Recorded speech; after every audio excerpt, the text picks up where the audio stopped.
Hello friends, welcome to my YouTube channel. आज मैं आपको इस वीडियो में सुकन्या समृद्धि योजना के बारे में बताऊंगी, जो कि प्रधानमंत्री जी की बेटी बचाओ बेटी पढ़ाओ कैंपेन के अंडर स्टार्ट करी गई है। तो सपोज़ कीजिए, अगर आप अपनी इनकम में से हर साल 60,000 रुपया निकालते हैं और इन्वेस्ट करते हैं तो 15 साल बाद ये अमाउंट बन जाती है 9 लाख रुपया। बट अगर आपको 9 लाख पे 16 लाख ब्याज मिल जाए और आपको मैच्योरिटी पे अमाउंट 25 लाख रुपया मिले, तो ये बहुत ही बढ़िया इन्वेस्टमेंट ऑप्शन होगा। और अगर इसके पीछे की वजह आपकी बेटी की हायर एजुकेशन या उसकी शादी का पर्पस है, तो इतनी इन्वेस्टमेंट तो हो ही जाती है। लेकिन आप अपनी इनकम के हिसाब से अगर ज़्यादा इन्वेस्ट करना चाहते हैं या इससे कम भी इन्वेस्ट करना चाहते हैं, तो आप इस स्कीम में वो भी इन्वेस्ट कर सकते हैं। सो इस स्कीम में आपको इंटरेस्ट बहुत ही ज़्यादा अच्छा मिलता है, साथ में आपको टैक्स डिडक्शंस भी मिल जाती हैं। तो इस स्कीम की पूरी डिटेल्स जानने के लिए कि आप इस स्कीम में कैसे इन्वेस्ट कर सकते हैं, इस वीडियो को एंड तक देखिए और ज़्यादा से ज़्यादा लोगों में शेयर कीजिए। तो सबसे पहले इसकी एलिजिबिलिटी की बात कर लेते हैं। इसमें आपकी बेटी की एज जो होनी चाहिए वो 10 साल से ज़्यादा नहीं होनी चाहिए। अगर आपकी बेटी 10 साल से छोटी है तो आप इस स्कीम में इन्वेस्ट कर पाएंगे। और आपकी बेटी रेजिडेंट सिटीज़न होनी चाहिए, मतलब कि वो NRI नहीं होनी चाहिए।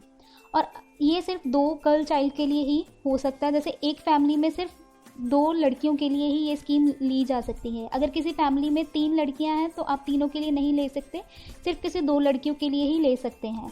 लेकिन अगर वो ट्विन्स हैं तो आप 3 के लिए भी ले सकते हैं। नेक्स्ट बात करते हैं टेन्योर या इन्वेस्टमेंट पीरियड की।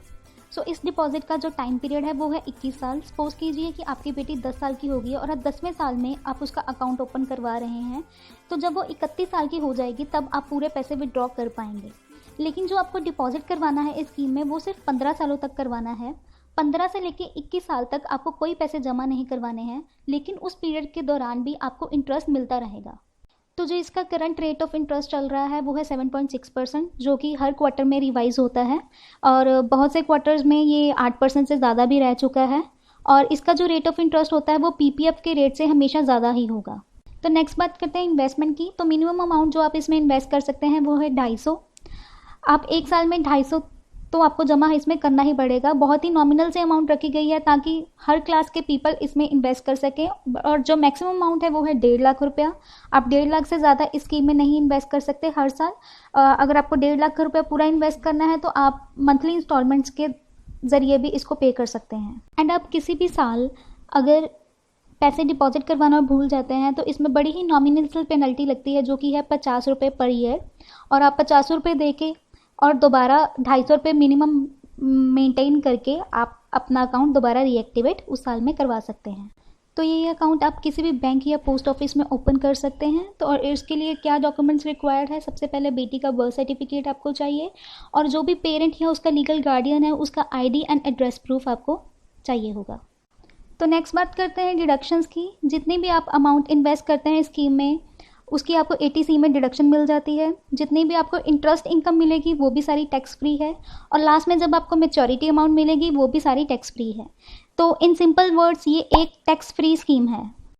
तो नेक्स्ट बात करते हैं प्री मैच्योर विड्रॉल की। अगर बेटी के पेरेंट्स की या उसके लीगल गार्डियन की डेथ हो जाती है या बेटी की अपनी डेथ हो जाती है तो उस केस में आप प्री मैच्योर विड्रॉल करवा सकते हैं। या फिर अगर आपकी बेटी को कोई सीरियस डिसीज़ हो जाती है तो उसके मेडिकल ट्रीटमेंट के लिए भी ये पैसे आप विड्रॉ करवा सकते हैं। तो नेक्स्ट बात करते हैं 50% विड्रॉल की। जब आपकी बेटी की 18 साल की हो जाती है तो आप उसकी मैरिज या उसकी हायर एजुकेशन के लिए 50% पैसा विड्रॉ करवा सकते हैं। और बाकी का जो 50% है जब आपकी स्कीम मैच्योर हो जाती है, जो कि 21 साल के बाद होगी, तो बाकी जो 50% है आप तब निकलवा पाएंगे। तो नेक्स्ट बात करते हैं पेमेंट की। इस स्कीम में आपको जो भी अमाउंट डिपॉजिट करवानी है, अगर आप मंथली अमाउंट डिपॉजिट करवा रहे हैं तो वो हर मंथ में 10 तारीख से पहले आपको डिपॉजिट करवानी पड़ेगी। अगर आप ये अमाउंट 10 तारीख के बाद डिपॉजिट करवाते हैं तो आपको उस मंथ का इंटरेस्ट नहीं मिलेगा। जैसे आप कई बार अमाउंट जो है डिपॉजिट करवाना भूल जाते हैं या लेट हो जाते हैं तो आपको उस महीने का इंटरेस्ट नहीं मिलेगा। तो इसके लिए आप स्टैंडिंग इंस्ट्रक्शंस दे सकते हैं बैंक को, जिसमें कि क्या होगा कि जैसे म्यूचुअल फंड में सिप अपने आप कट जाती है मंथली बेसिस पे, वैसे ही आप बैंक को एक पर्टिकुलर डेट दे सकते हैं कि उस पर्टिकुलर डेट में आपके बैंक में से वो जितनी भी अमाउंट आपने पे करनी है वो ऑटोमेटिकली डेबिट होकर सुकन्या समृद्धि अकाउंट में क्रेडिट हो जाए।